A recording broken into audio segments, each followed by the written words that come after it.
नमस्कार। अब तक के सभी समाचारों को लेकर आपके साथ मैं हूं सुखवीर। आप देख रहे हैं आपका अपना चैनल भिवानी हलचल। और आज की खबरें इस प्रकार से।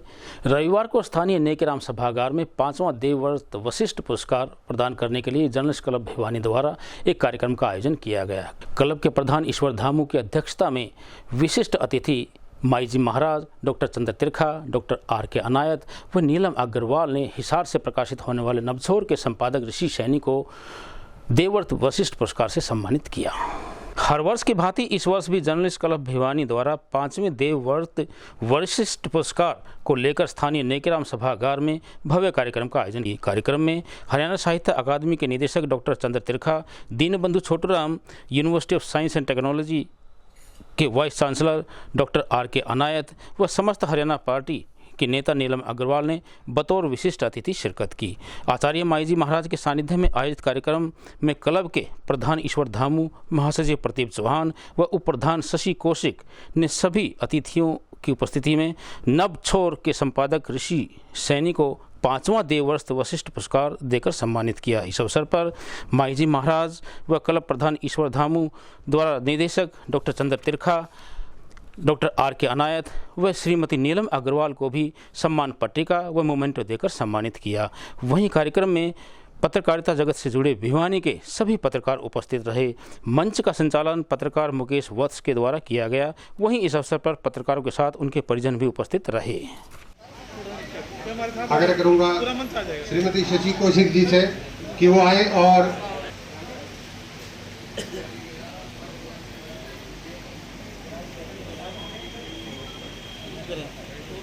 कोई बात नहीं, काम थोड़ा 2 मिनट का काम है।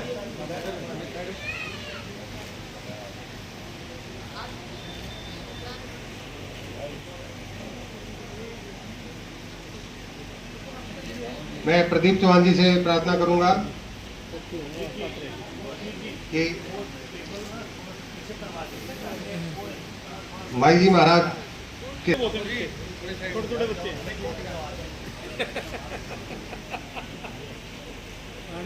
मैं श्री भगवान वशिष्ठ जी से प्रार्थना करता हूं कि अंग वस्त्र पहना के श्री ऋषि सैनी जी को सम्मानित करें।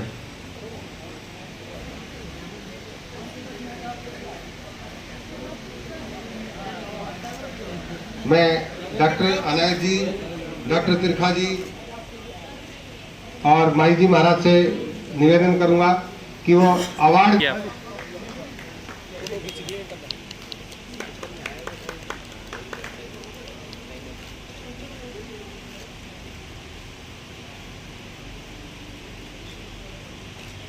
मैं नीलम अग्रवाल जी से प्रार्थना करूंगा कि मिठाई देके और ऋषि सैनी जी को सम्मानित करें। भाई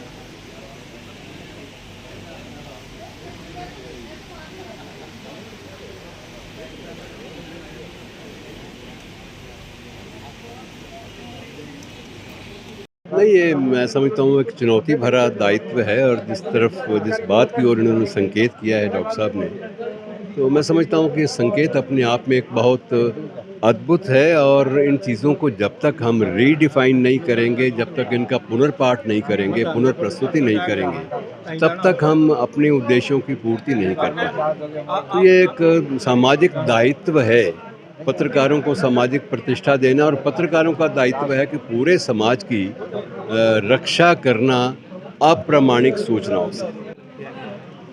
आज भिवानी में जर्नलिस्ट क्लब ने बहुत विशिष्ट पत्रकारों को सम्मानित किया है और बीमा पॉलिसी लागू की है और अपने क्लब की ओर से ये दी जाएगी। तो ये बहुत ही एक सराहनीय काम है जो समाज के लिए किया जा रहा है। तो हम सब उसी में आए हैं और बहुत ही पहुँचे हुए, मैं कह सकती हूँ कि समझदार और अपने अपने फील्ड में नाम रखने वाले लोग आज यहाँ मौजूद रहे। लोग भी बहुत अच्छे यहाँ भिवानी के सब इकट्ठे हुए। कोविड काल के बाद आज बहुत दिनों के बाद सबके बीच में आने का मौका मिला।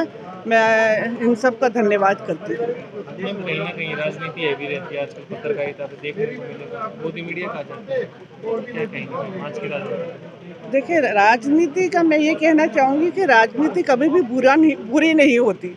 इसमें कई दफ़ा जब अच्छे लोग आना छोड़ देते हैं तो वो गलत हाथों में पड़ जाती है। हम सब अपना प्रयास कर रहे हैं और आज समाज को एक साफ सुथरी छवि के लोगों की ज़रूरत है जो अपनी जिम्मेदारियों को समझता हो कि मैं समाज में अगर मुझे इतना पद दिया है तो मैं उसके लिए, जनता के लिए बहुत कुछ करके दिखा सकूं। मैं ज़्यादा बोलने में विश्वास नहीं रखती क्योंकि मैं काम करने में विश्वास रखती हूँ और ऐसे बहुत से काम, बहुत से प्लान मैं भिवानी के लिए मैं तैयार भी किए हुए हैं और मैं करना भी चाहती हूँ। अगर जनता मौका देती है तो मैं ये बोल के नहीं कि मैं ये करूँगी, मैं ये प्रूव करके ऑन द मैप ये दिखाना चाहती हूँ कि जनता इससे कहीं ज़्यादा हकदार है। मैम, निकाय चुनाव है भिवानी में, तो मैम क्या आप पार्टी की तरफ से क्या प्रत्याशी के तौर पे लड़ेंगी या प्रत्याशी को उतारेंगी? देखिए, अभी चुनाव में समय है, अभी मैं ऐसा कुछ भी नहीं कह सकती, लेकिन ये एक बहुत जिम्मेदारी की एक पोस्ट है। मैं चाहती हूँ इसमें बहुत ही समझदार और भ्रष्टाचार मुक्त, जो आज तक सुनने में आ रहा है उससे बहुत तकलीफ हो रही है। जनता के लिए जो भी फंड्स आते हैं, पैसे आते हैं, सरकार देती है, वो जनता तक पहुंचना चाहिए। मैं चाहती हूँ ऐसा व्यक्ति इसके ऊपर बैठे जो कि ये सीधा की सीधा जनता पे जाए और भिवानी का कुछ ना कुछ उन्नति हो। मैं इसी प्रयास में लगी हुई हूँ। ये देखो, ये होना चाहिए ऐसा प्रोग्राम्स। इस पे आई मीन जर्नलिज्म का है ना, बहुत अपलिफ्टमेंट हो जाएगा सही जर्नलिज्म का। आज के दिन में लॉट ऑफ कन्वर्जेंस हो रहा है। मैंने इस पे है ना सर, मैं भी ये मेरा कॉन्सेप्ट क्या है इसमें, ये आज के मॉडर्न टेक्नोलॉजी में क्या हो रहा है, second convergence is going on. Okay, second convergence है तो क्या है, media, medicine and manufacturing, 3 segments convergence हो रहा है। सो मीडिया पहले खाली प्रिंट मीडिया था, उनमें से जाके अभी इलेक्ट्रॉनिक मीडिया बहुत तेज हो गया। उसके बाद ये मीडिया का भी, मेडिसिन का भी, मैन्युफैक्चरिंग का भी कन्वर्जेंस हो गया। एक कन्वर्जेंस में इसका रूल ही बदल हो गया अभी आज के दिन में। सो आई थिंक हम सब लोग इसको रिडिफाइन करके देखना पड़ेगा। आज जर्नलिस्ट क्लब के स्थापना दिवस पे, 5 स्थापना दिवस पे मैं सभी को हार्दिक शुभकामनाएं देता हूं और जर्नलिस्ट क्लब के सभी लोगों को मैं बहुत साधुवाद देता हूं। और जर्नलिस्ट क्लब के द्वारा जो आज पुरस्कार दिया गया है, देवव्रत वशिष्ठ पुरस्कार, इसके लिए भी मैं जर्नलिस्ट क्लब को बहुत बहुत साधुवाद देता हूं। और जर्नलिस्ट क्लब के द्वारा जो 5 साल में जितने भी, जैसे पेड़ पौधा लगाना, निस्वार्थ और निष्ठा से कार्य किए हुए जो कर रही है, बेटी पढ़ाओ बेटी बचाओ, इसके लिए एक अभियान चलाया हुआ है, इसके लिए जर्नलिस्ट क्लब को मैं बहुत बहुत साधुवाद देता हूँ। जर्नलिस्ट क्लब भिवानी का आज 5वां वार्षिक और अवार्ड समारोह का आयोजन किया। इस बार हमने देवव्रत वशिष्ठ स्मृति पुरस्कार हिसार के संपादक नवछोर के श्री ऋषि सैनी जी को दिया गया। ऋषि सैनी जी ने पत्रकारिता में विश्वसनीयता पैदा की। उन्होंने जो दैनिक नवछोर जो है वो हरियाणा के लोगों को दिया, जिसकी पूरे हरियाणा भर में एक पहचान है। इस पुरस्कार के माध्यम से हम उन लोगों को जो 3 दशक में 30 साल से जो पत्रकारिता के जिन्होंने उतार चढ़ाव देखे हैं, पत्रकारिता में जिन्होंने, हम उनका सम्मान करना चाहते हैं। ये उन लोगों को सम्मान स्वरूप हम हर साल ये अवार्ड देते हैं। हरियाणा सरकार ने दिव्यांगों को रोजगार प्रदान करने के लिए बनाई बड़ी रणनीति। प्रदेश के दिव्यांगों को आवंटित किए जाएंगे 5000 वीटा बूथ। यह कहना है हरियाणा दिव्यांग आयोग आयुक्त राजकुमार मक्कड़ का। वहीं उन्होंने बताया कि हरियाणा सरकार द्वारा प्रदेश के करीब 1.5 करोड़ दिव्यांगों को विभिन्न योजनाओं का सीधा लाभ प्रदान किया जा रहा है। VO3 इस बारे में दिव्यांग कमिश्नर राजकुमार मक्कड़ ने बताया कि 50,000 वीटा बूथ की एजेंसियों में से अकेले 5,000 एजेंसियां दिव्यांगों को दी जाएंगी। उसके लिए 5,000 रुपये धरोहर राशि व 10वीं पास का होना जरूरी होगा। इसके अलावा दिव्यांगों को वीटा बूथों पर काम को आगे बढ़ाने के लिए दिव्यांगों को सर्व हरियाणा ग्रामीण बैंक से बगैर गारंटी के 4% वार्षिक ब्याज पर ऋण देने के लिए 30 करोड़ रुपए आवंटित किए जा चुके हैं, जिससे दिव्यांगों को रोजगार मिल सकेगा तथा वे आत्मनिर्भर हो पाएंगे। इसी प्रकार हर रिटेल स्टोर पर आवंटन के दौरान भी दिव्यांगों को लगभग 15,000 रुपये की मासिक आय प्राप्त करने का रास्ता भी राज्य सरकार द्वारा बनाया गया है। उन्होंने कहा कि हरियाणा प्रदेश पहला राज्य है जो इस प्रकार के आरक्षण देकर दिव्यांगों को आत्मनिर्भर बनाने का काम कर रहा है। उन्होंने कहा कि 70% दिव्यांगता व 3 लाख रुपए तक की आय वाले दिव्यांगों को आयुष्मान भारत के तहत निःशुल्क इलाज के लिए भी पंजीकृत करके उन्हें लाभ दिया जा रहा है। दिव्यांग कमिश्नर ने बताया कि केंद्र सरकार ने हरियाणा राज्य में दिव्यांगों के रोजगार स्थापना के लिए वर्तमान बजट में 80 करोड़ रुपये हरियाणा सरकार ने राज्य को दिए हैं। इससे दिव्यांगों को बगैर गारंटी का ऋण देकर स्वरोजगार की दिशा में आगे बढ़ाया जाएगा। उन्होंने कहा कि दिव्यांगों को रोजगार देने की दिशा में 1 जनवरी 1996 से नौकरियों में बैकलॉग दिया गया है तथा इनकी भर्ती प्रक्रिया भी शुरू कर दी गई है। हमने 2 योजनाएं शुरू की हैं, दोनों रोजगार से संबंधित हैं, जिसमें वीटा दूध की एजेंसियां जो 14 मार्च 2022 तक सायंकाल 5 बजे तक ऑनलाइन निवेदित की जा सकती हैं। आवेदन पत्र उसका प्रस्तुत किया जा सकता है, ऑनलाइन वो करना है। हरियाणा में 5 हमारे मिल्क प्लांट हैं, सभी 22 जिलों को उन मिल्क प्लांटों के साथ हमने जोड़ दिया है। 50,000 वीटा के एजेंसियां हम हरियाणा में देने वाले हैं, जिसमें 10% आरक्षण दिव्यांगजन का है। 20 का हमने रोस्टर रजिस्टर बनाया है। रोस्टर पॉइंट 1 और 11, 1 और 11 दिव्यांगजन के लिए, 2 और 12 पूर्व सैनिक के लिए, 3 और 13 ये शेड्यूल्ड कास्ट के लिए, 4 और 14 ये बैकवर्ड क्लास के लिए, और शेष जो है हमने ओपन जो 5 और 15 है वो हमारे आर्थिक रूप से जो इस प्रकार के विपन्न वर्ग के लोग हैं उनके लिए। शेष 50% ओपन के लिए है। तो यह हमने प्रारंभ कर दिया है। इसमें 50,000 रुपये धरोहर राशि देनी है, 10वीं कक्षा की अर्हता चाहिए, और इसके अलावा 500 रुपया प्रार्थना पत्र के साथ में नॉन रिफंडेबल शुल्क लगेगा। दिव्यांगजन के सामने बहुत सारी कठिनाइयाँ हैं, जहाँ एक तरफ 50,000 रुपये जुटाना भी उसके लिए एक बड़ा काम है, वहाँ उसको दूध पदार्थ रखने के लिए फ्रिज की आवश्यकता रहेगी, कुछ रनिंग कैपिटल रहेगी। इस सारे के लिए हमने उसको ऋण देने की योजना बनाई है। सर्व हरियाणा ग्रामीण बैंक और पिछड़ा वर्ग निगम, इन दोनों को हमने अधिकृत किया है। 30 करोड़ रुपए की राशि उनको जारी की जा चुकी है।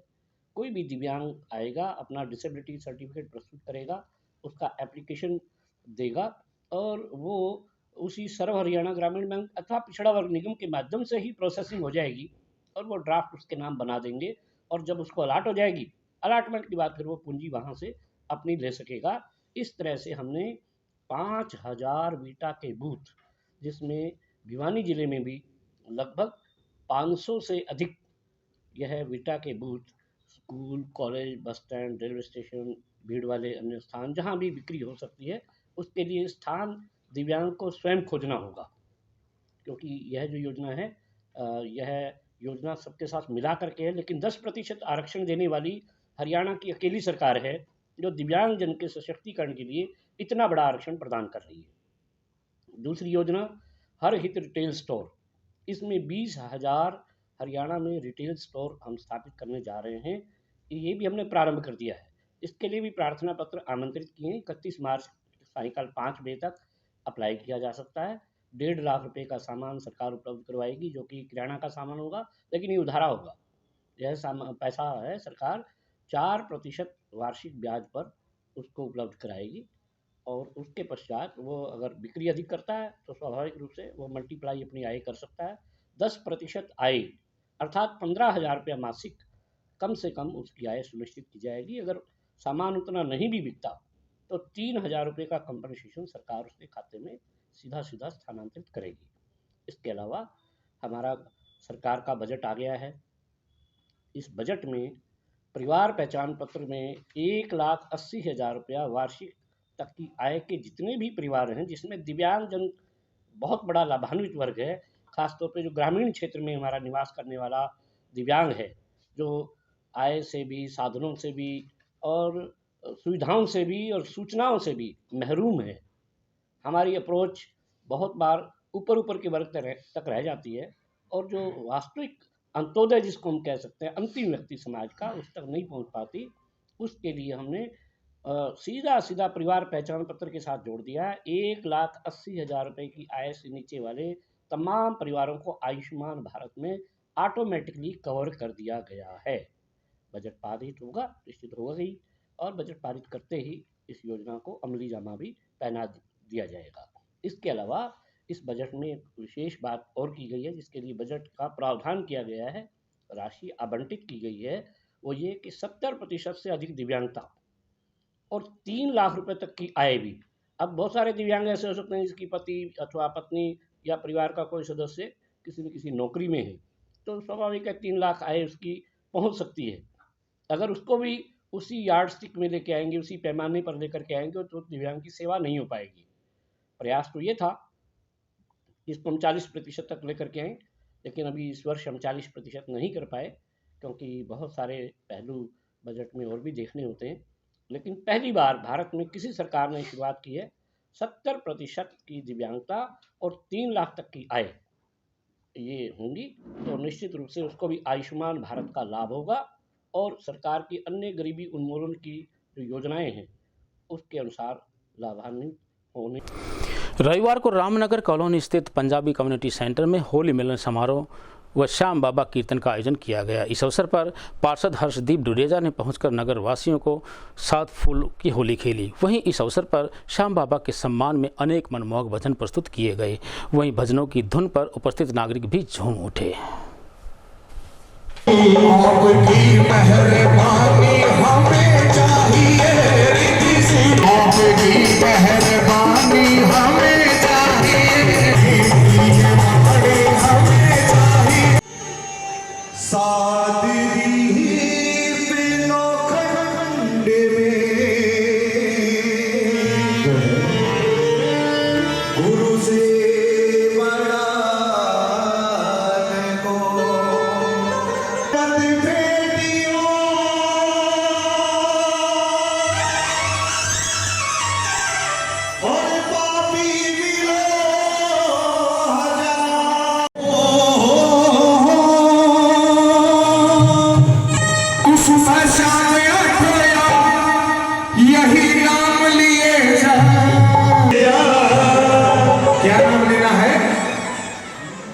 खुश होंगे हनुमान राम, खुश होंगे हनुमान राम राम किए। सभी बोलेंगे खुश होंगे हनुमान राम राम किए, खुश होंगे हनुमान राम राम।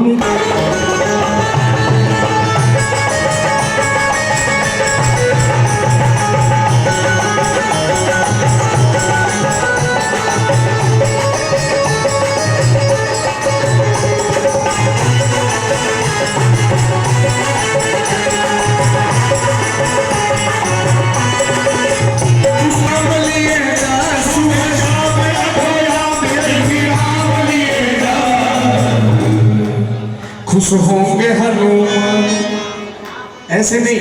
आज हमारे भिवानी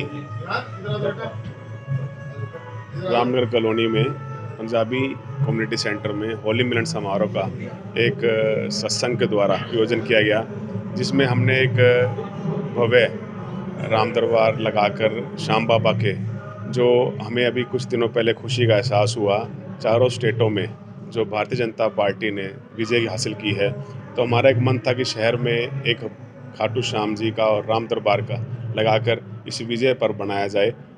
होली कुछ दिनों बाद है, तो हमने आज ही, आज रविवार का दिन था, सभी दुकानदार भाई, व्यापारी भाइयों ने हमें साथ बुलाकर यहाँ पे होली मिलन समारोह का एक पर्व मनाने का। सामाजिक संस्था जेसीआई भिवानी ने रोहतक रोड पर स्थित भगवती धर्मशाला में बीती रात होली मिलन समारोह का आयोजन किया। इस अवसर पर कार्यक्रम के संयोजक जेसी विजय व जेसीआई भिवानी परिवार ने हर्षोल्लास के साथ एक दूसरे के साथ फूलों की होली खेली। इस अवसर पर सचिव अमित बंसल ने बताया कि उनके द्वारा अनेकों सामाजिक गतिविधियों का आयोजन किया जाता रहा है।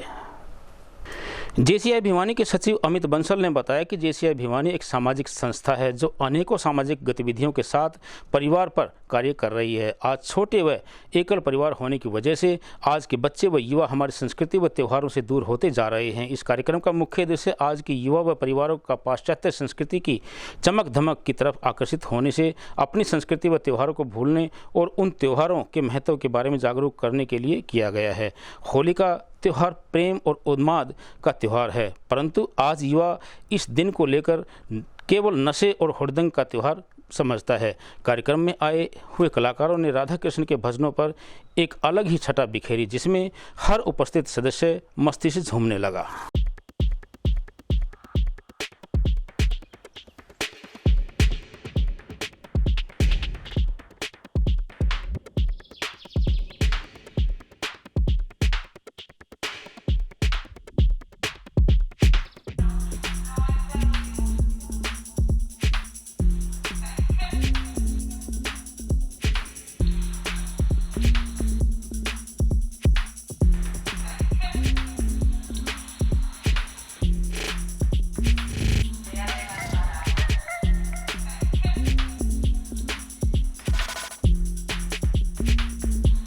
आदर्श नगर में रहता हूँ।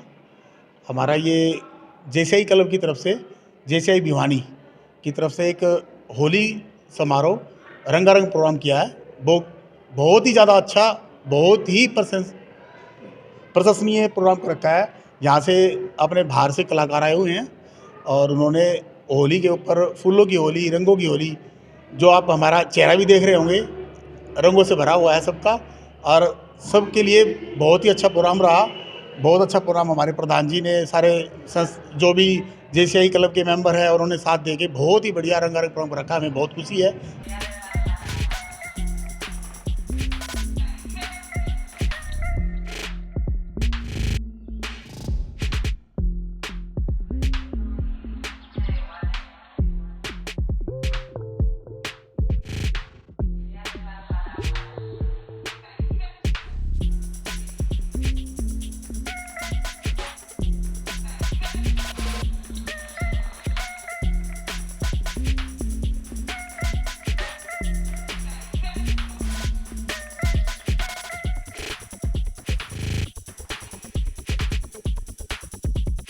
भिवानी की तरफ से आज भगवती निवास धर्मशाला के अंदर होली मिलन समारोह का आयोजन किया गया। इसमें जेसीआई परिवार के सभी सदस्यों ने मिलजुल कर भाग लिया।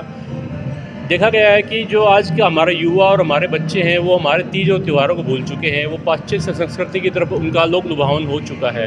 तो जेसीआई भिवानी परिवार के ऊपर कार्य कर रहा है और हमारा मुख्य उद्देश्य ये रहता है कि जो हमारी युवा है और जो हमारे बच्चे हैं वो हमारी संस्कृति की तरफ बढ़ें, उनको हमारे त्योहारों का महत्व पता हो। होली का जो त्यौहार है वो प्रेम और उत्साह का त्यौहार है, लेकिन आज का युवा क्या करता है, उसको नशे के अंदर, हुड़दंगबाजी के अंदर उसको वेस्ट कर रहा है। आज यहाँ पर हमने फूलों की होली से पूरा एंजॉय किया है। रंगों का भी इस्तेमाल किया गया है। रंग जो थे वो सारे नेचुरल कलर थे और चंदन की होली भी हमने यूज़ की है।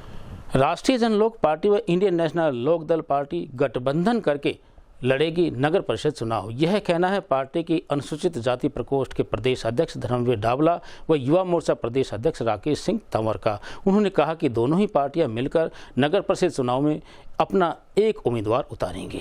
राष्ट्रवादी जनलोक पार्टी व इंडियन नेशनल लोकदल गठबंधन प्रदेश में होने वाले नगर परिषद के चुनाव मिलकर लड़ेगी। यह घोषणा जनलोक पार्टी प्रदेश अध्यक्ष विनोद शर्मा व प्रदेश प्रभारी यशपाल शर्मा ने रविवार को यहां राजपूत धर्मशाला में पार्टी की बैठक को संबोधित करते हुए की। इस अवसर पर पार्टी की अनुसूचित जाति प्रकोष्ठ के प्रदेश अध्यक्ष धर्मवीर डावला, युवा मोर्चा के प्रदेश अध्यक्ष राकेश सिंह तंवर, जिला अध्यक्ष तेजपाल सिंह, जिला उपाध्यक्ष रामवीर सिंह, पिछड़ा वर्ग के अध्यक्ष सुरेंद्र प्रवीण सिंह आदि उपस्थित रहे। वहीं उन्होंने एक मत से कहा कि दोनों ही पार्टियां एक मत होकर एक उम्मीदवार नगर परिषद चुनाव में उतारेंगी। हाँ जी, इस उद्देश्य से मीटिंग का आज उद्देश्य हमारा ये है कि जो नगर परिषद या जो नगर के इलेक्शन होने हैं पूरे हरियाणा प्रदेश में, तो हमारा जो इनेलो के साथ पहले से ही गठबंधन है और हम जो ये नगर के इलेक्शन भी लड़ेंगे वो भी हम संयुक्त इलेक्शन लड़ेंगे। इस विषय पे हमने अपने पदाधिकारियों की मीटिंग बुलाई है भिवानी के अंदर। तो सर इस बैठक में क्या निर्णय लिया गया है?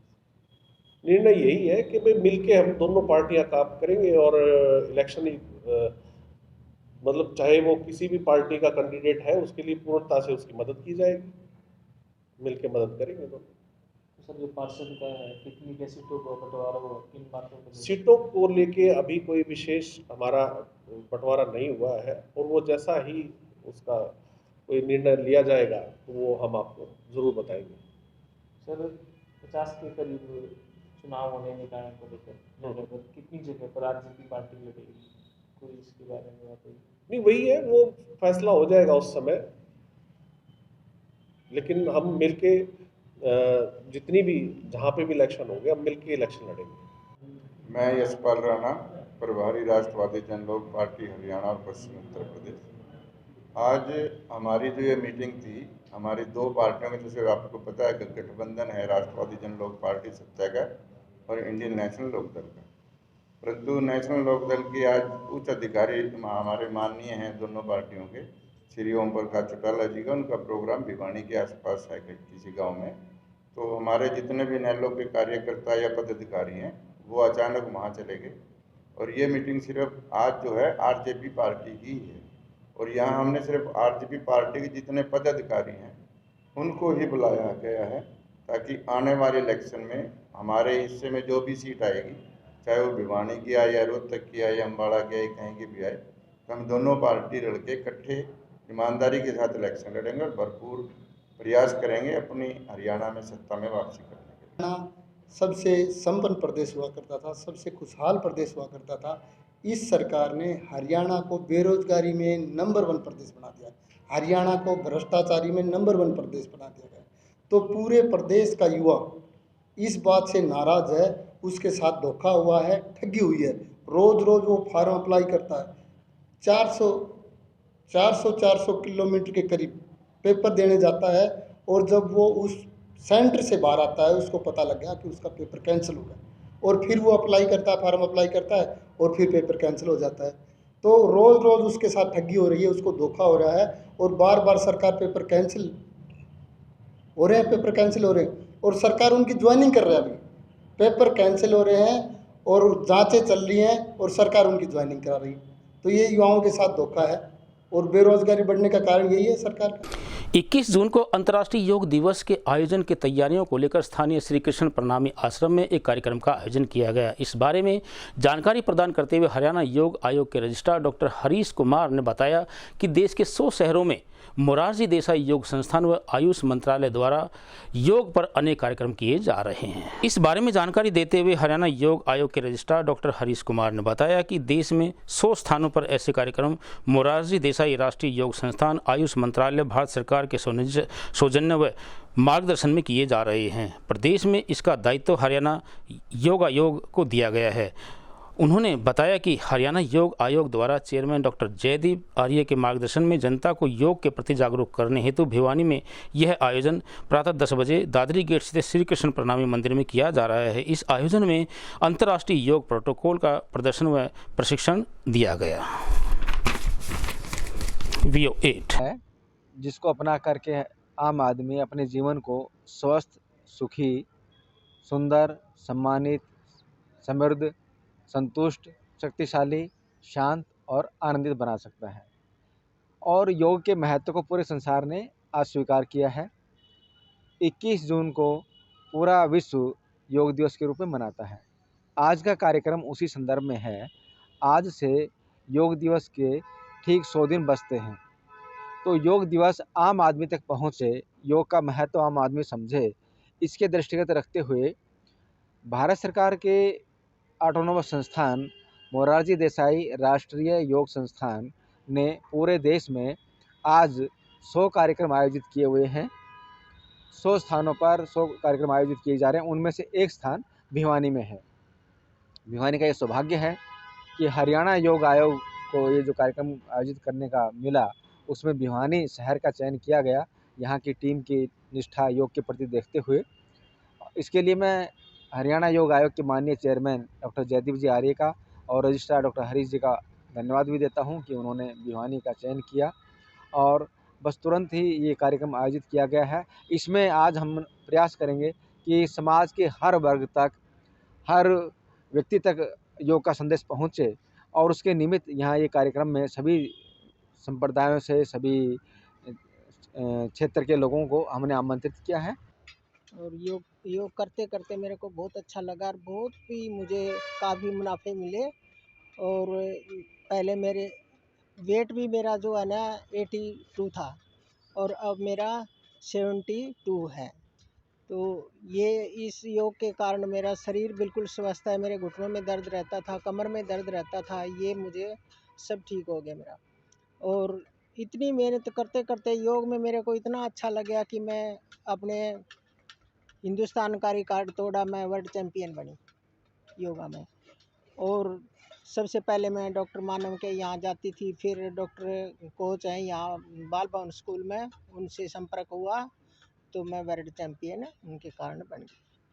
तो यहाँ पर योग कोच सिखाया। और यहाँ जो प्रणामी मंदिर में भी बहुत कुछ सीखने को मिला है और अच्छा लगा है। बहुत मेहनत करवाते हैं लोग सब, और छोटे बड़े सभी जुड़ गए। और इसमें मेरी एज जो है 67 है, 67 है, सॉरी। तो अब भी मैं योगा करती हूँ, क्लास भी लगाती थी, और अब भी बहुत कहते हैं लगाओ तो लगाती हूँ मैं। नया बाजार स्थित रघुधाम भूतों मंदिर में गत वर्षों की भांति एक शाम सावने का इनाम कार्यक्रम का आयोजन किया गया। इस अवसर पर दिल्ली व सूरत से पहुंचे संजय भूत व अर्जुन दास भूत ने बताया कि बीते 35 वर्षों से अपने कुल देवता बाबा कन्हैयाराम की पुण्य स्मृति के उपलक्ष्य में हर वर्ष फाल्गुन मास की 9वीं को शाम भजन का आयोजन करवाते हैं।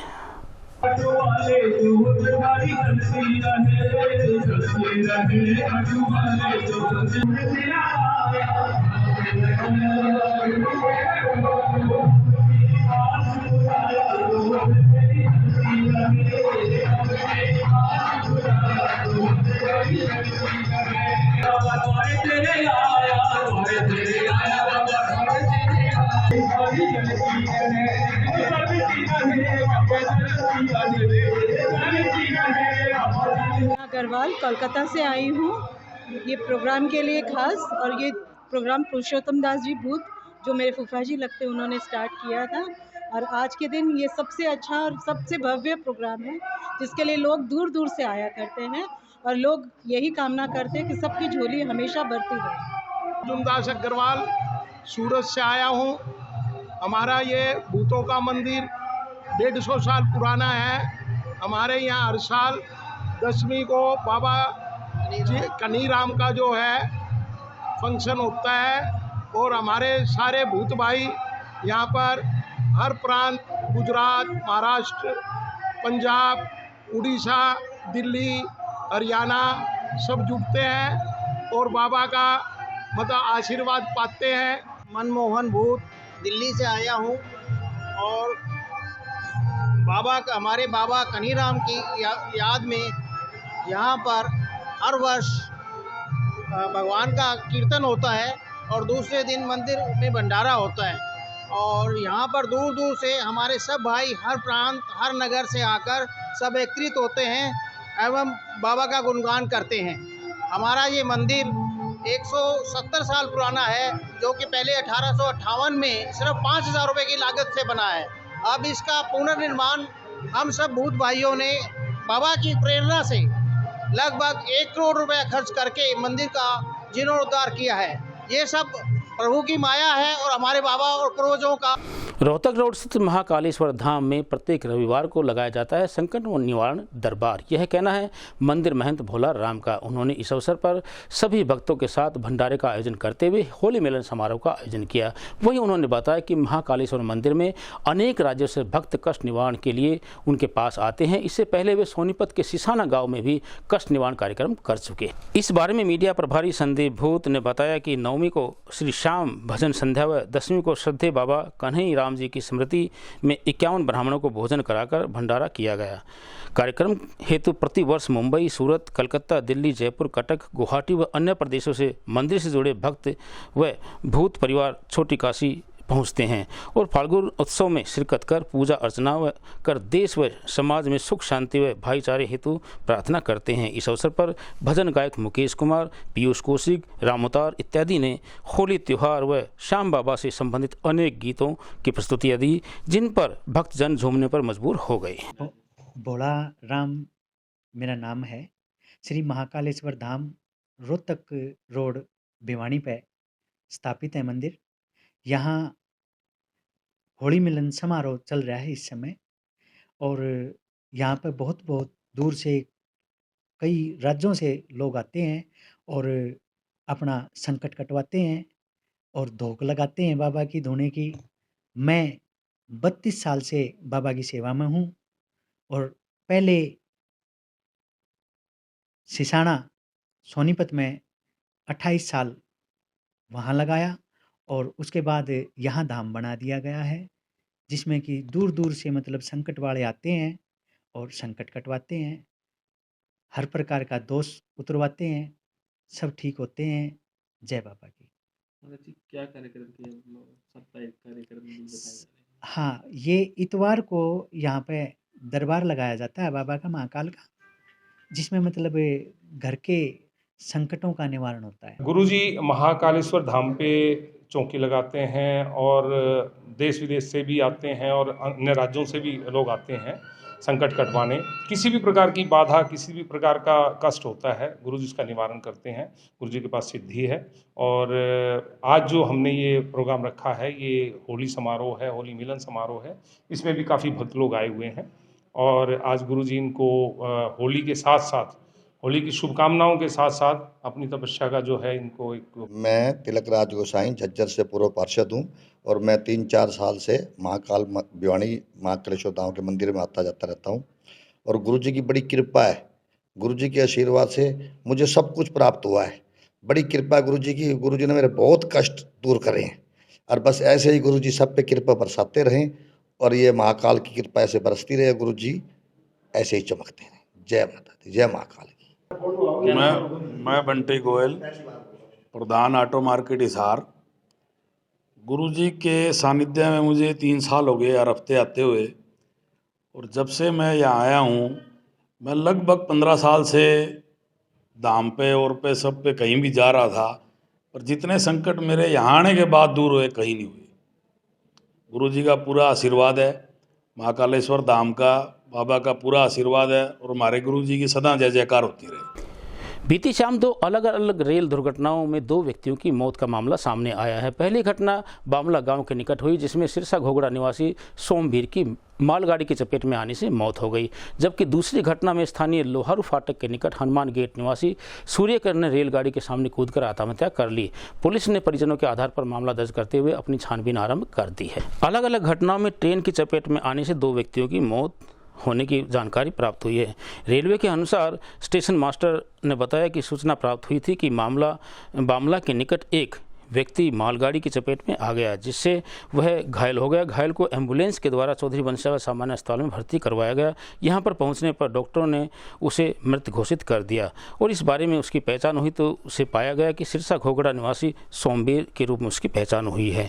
वहीं दूसरी घटना कल रात को लोहारू फाटक के निकट एक व्यक्ति ने ट्रेन की चपेट में आने से मृत्यु हो गई। प्राप्त जानकारी के अनुसार रेलवे पुलिस को सूचना मिली थी कि लोहारू फाटक के निकट एक ट्रेन के आगे युवक ने कूदकर आत्महत्या कर ली। पुलिस की टीम सूचना पर मौके पर पहुंची तथा डॉक्टरों ने बताया कि युवक की मृत्यु हो चुकी है। मृतक की पहचान सूर्यकरण पुत्र अशोक हनुमान गेट निवासी के रूप में हुई है। वहीं पुलिस ने परिजनों की सूचना के आधार पर मामला दर्ज कर लिया है और अपनी छानबीन आरंभ कर दी। मास्टर रेलवे स्टेशन भिवानी ने एक मेमो जारी करके सूचना दी थी कि एक व्यक्ति लोहारू रेलवे फाटक के पास रेलगाड़ी की चपेट में आ गया है, जिसको एम्बुलेंस द्वारा इलाज करवाने के लिए सामान्य अस्पताल भिवानी भेजा गया है।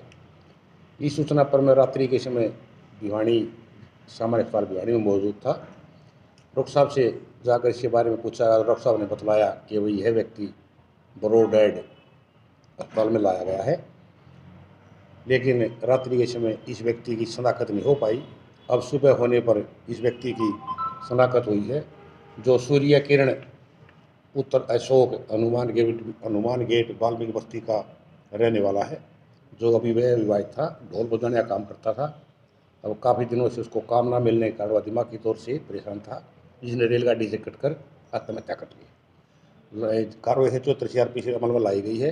लाश का अभी आज की खबरों में बस इतना ही। अब मुझे दीजिए इजाज़त। देखते रहिए आपका अपना चैनल भिवानी हलचल।